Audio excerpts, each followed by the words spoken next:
Hi everybody, happy Friday. I really hope you had a chance to get your letters written and that you're having a great end of your week. So I am going to go ahead and show you our picture of Sam and get started on chapter 6. We're almost halfway through our book. This is Sam. I saw people on the sidewalk watching something. I crossed to join them like a cat who smells herring. Men in jumpsuits from the jail, I think, were clearing the lot. Unbelievable. The woman beside me told me the land was for anyone who wanted a garden.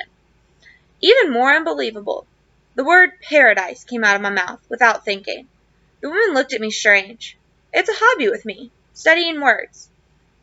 I looked at the 3 walls surrounding the lots, then at a garden coming up beautiful, planted there close to the sidewalk. Paradise comes from a Persian word. It means walled park. I told the woman that. This time she gave me a little smile. I smiled back. That's my occupation. You've seen fishermen mending rips in their nets? That's what I do, only with people. I used to patch up the whole world. For 36 years, I worked for different groups, promoting world government, setting up conferences on pacifism, raising money, stuffing envelopes. Not that I've given up the fight. I've just switched battlefields, from the entire planet to this corner of Cleveland. Sometimes I think I've actually had more effect on the world since I retired. What do? I smile at people, especially black people, and the ones from different countries. I get them looking up at me instead of down or off to the side. I start conversations in lines and on the bus and with cashiers. People see I'm friendly, no matter what they've heard about whites or Jews. If I'm lucky, I get them talking to each other, sewing up the rips in the neighborhood. I hadn't had one garden since I was a kid. I wanted one now. Only this time I was 78 to be exact, and in no condition to dig up the soil. So I hired a teenager, Puerto Rican, who said he knew where he could get a shovel. He knew he'd have to do a good job to be paid. He worked that soil until it flowed through your fingers like silk. I paid him well and offered him a row. He wanted to be a real businessman. We discussed this. We compromised on pumpkins after I explained how much he could get for them at Halloween. Not to mention the advantages of staying out of jail. He was new to the neighborhood. We chatted back and forth, squatting there in the cool of the evening, planting our seeds, a few people working, a robin singing in the strong all the while. It seemed to me that we were in truth of paradise, a small garden of Eden. In the Bible, though, there's not a river in Eden. Here we had none. Not even a spigot anywhere close by. Nothing. People had to lug their own water, in buckets or milk jugs or soda containers. Water is heavy as bricks, trust me. And new seeds have to be always moist. And in all of June it didn't rain but 4 days. The result? People bent over like coolies, walking sometimes 3 or 4 blocks, a gallon jug in each hand, complaining all the time about the water. Mine I had hauled by a 3rd grader with a wagon. The contest I started came later. Water aside, we had other problems. People in the garden told friends and relatives.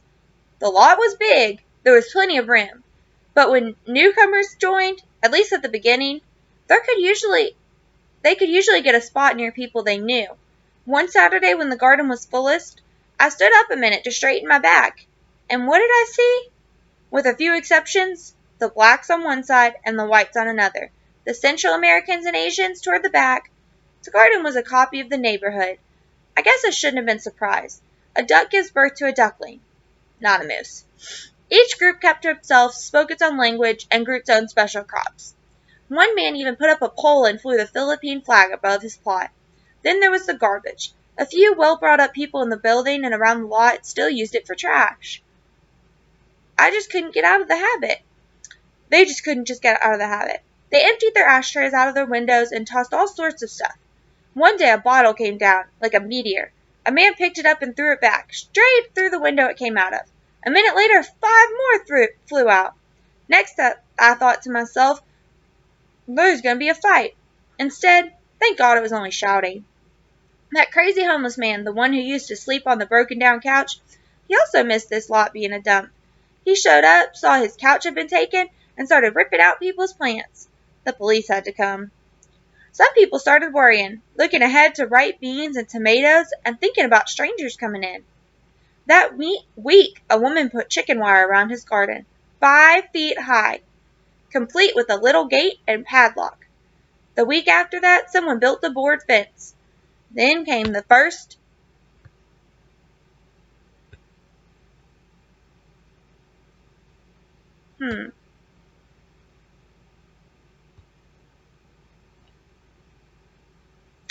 My book's a little messed up. Oh, keep outside.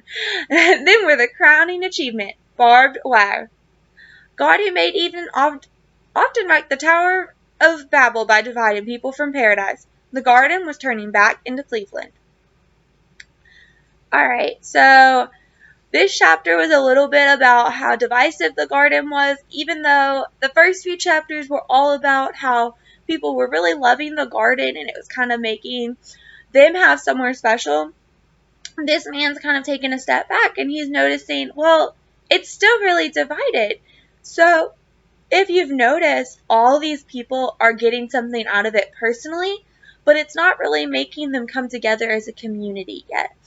So I'm trying to think about ways that if you have something that makes you really happy as a person, how could you help that bring your neighbors together?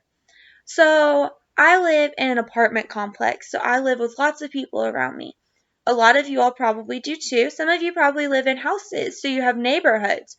So if you have neighbors who live in houses, what's a way that you have, like if you were doing something like planting a garden, how could you make it something that brings people together instead of separates people? So that's kind of what I got out of this chapter, and I want you all to kind of think about that. What are ways that he could help these people kind of come together instead of be so separated? So instead of everybody just coming and planting their garden and then leaving, what's something that they could do to make this garden shared? What could make it their garden instead of each individual person's garden? So I hope that you all will think about that. Maybe you could draw up some plans for the garden. Draw a picture of what you think the garden looks like now, and then what do you think the garden could look like? So I really hope to see that, especially I might draw a picture myself actually because I'm kind of curious about what the garden looks like. So maybe everybody could draw a picture of what they think the garden looks like to begin with, and then what do you think the garden could look like? The perfect garden. Why would it be that way? And what would make that better for the community instead of having it the way it is now? So good luck with all of your drawings and everything. I hope you all have a great weekend, and I'll have another chapter for you on Monday.